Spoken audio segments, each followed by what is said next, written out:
Good morning, Holy Trinity, and happy Thursday to you all.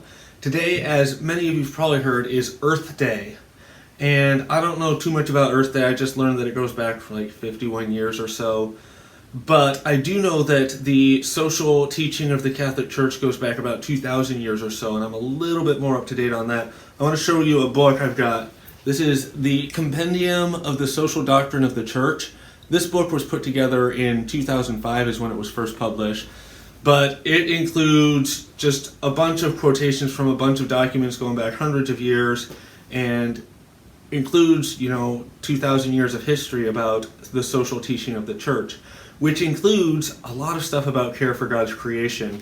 So let me look in here. There is in chapter 10, Safeguarding the Environment, it's about 16 pages long, and I want to read for you some of the best quotes that start paragraphs in here. All right, here we go.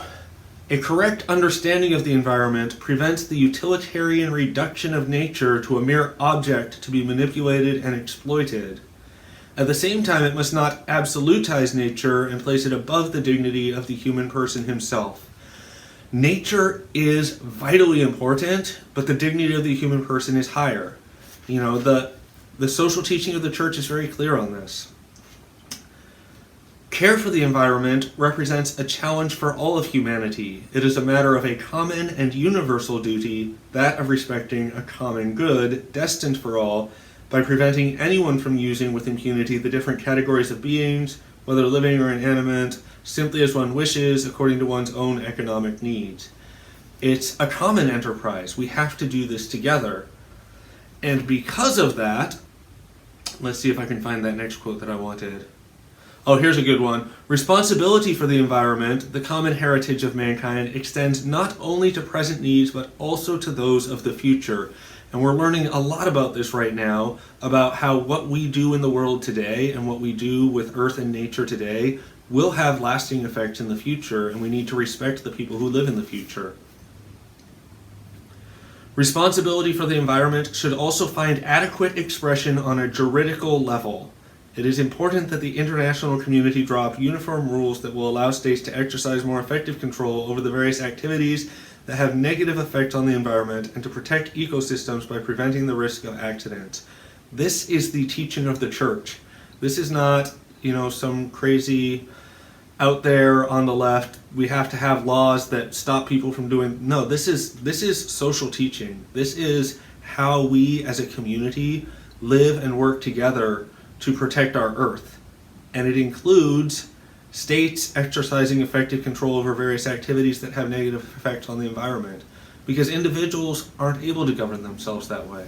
So Catholic social teaching has a lot to say about how we treat our earth, because it is a common good.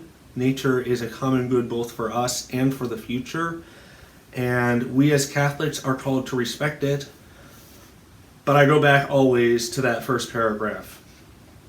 It must not absolutize nature and place it above the dignity of the human person himself.